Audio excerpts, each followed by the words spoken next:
गणेश जी विघ्न विनाशक व शीघ्र प्रसन्न होने वाले देवता हैं।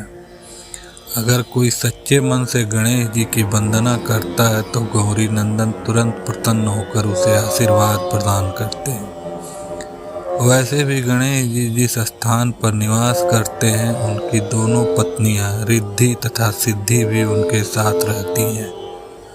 उनके दोनों पुत्र शुभ व लाभ का आगमन भी गणेश जी के साथ ही होता है। कभी कभी तो भक्त भगवान को असमंजस में डाल देते हैं। पूजा पाठ व भक्ति का जो वरदान मांगते हैं वह निराला होता है। काफी समय पहले की बात है। एक गांव में एक अंधी बुढ़िया रहती थी। वह गणेश जी की परम भक्त थी। आंखों से भले ही दिखाई नहीं देता था, परंतु वह सुबह शाम गणेश जी की बंदगी में मग्न रहती थी। नित्य गणेश जी की प्रतिमा के आगे बैठकर उनकी स्तुति करती, भजन गाती व समाधि में लीन रहती थी। गणेश जी बुढ़िया की भक्ति से बड़े प्रसन्न हुए। उन्होंने सोचा यह बुढ़िया नित्य हमारा स्मरण करती है, परंतु बदले में कभी कुछ नहीं मांगती। भक्ति का फल तो उसे मिलना ही चाहिए। ऐसा सोचकर गणेश जी एक दिन बुढ़िया के सम्मुख प्रकट हुए तथा बोले, माई, तुम हमारी सच्ची भक्त हो। जिस श्रद्धा व विश्वास से हमारा स्मरण करती हो, हम उससे प्रसन्न हैं। अतः तुम जो वरदान चाहो हमसे मांग सकती हो। बुढ़िया बोली, हे प्रभु, मैं तो आपकी भक्ति प्रेम भाव से करती हूँ।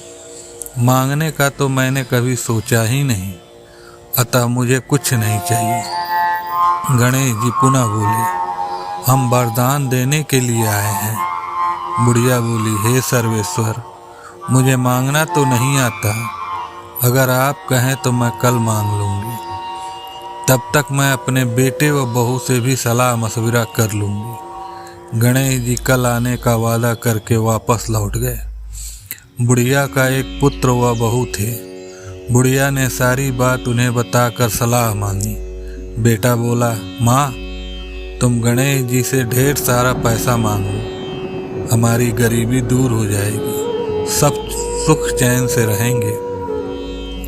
बुढ़िया की बहू बोली, नहीं, आप एक सुंदर पोते का वरदान मांगे, वंश को आगे बढ़ाने वाला भी तो चाहिए। बुढ़िया बेटे और बहू की बातें सुनकर असमंजस में पड़ गई। उसने सोचा, यह दोनों तो अपने अपने मतलब की बातें कर रहे हैं। बुढ़िया ने पड़ोसियों से सलाह लेने का मन बनाया। पड़ोसन भी नेक दिल थी। उसने बुढ़िया को समझाया कि तुम्हारी सारी जिंदगी दुखों में कटी है। अब जो थोड़ा जीवन बचा है वह तो सुख से व्यतीत हो जाए। धन अथवा पोते का तुम क्या करोगी? अगर तुम्हारी आंखें ही नहीं हैं तो यह सांसारिक वस्तुएं तुम्हारे लिए व्यर्थ हैं।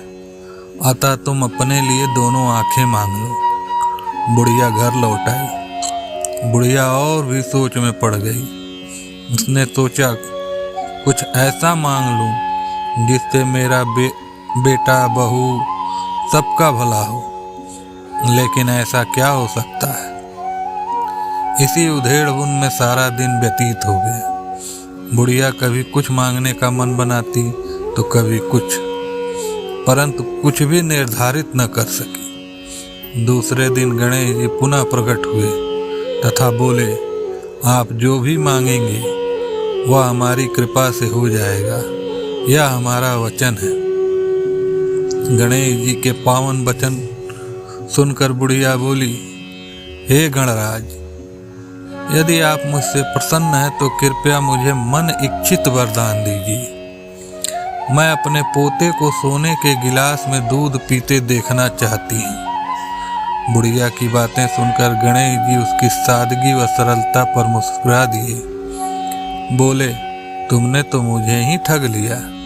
मैंने तुम्हें एक वरदान मांगने के लिए बोला था, परंतु तुमने तो एक वरदान में ही सब कुछ मांग लिया।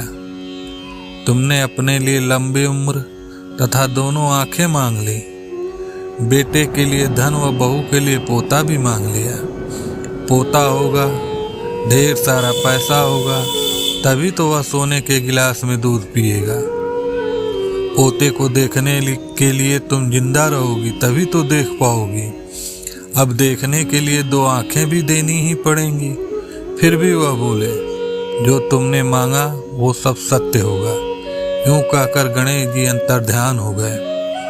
कुछ समय पाकर गणेश जी की कृपा से बुढ़िया के घर पोता हुआ। बेटे का कारोबार चल निकला तथा बुढ़िया के आंखों की रोशनी वापस लौट आई। बुढ़िया अपने परिवार सहित सुखपूर्वक जीवन व्यतीत करने लगी। ऐसी ही कहानियाँ सुनने के लिए कृपया लाइक, कमेंट और सब्सक्राइब करें।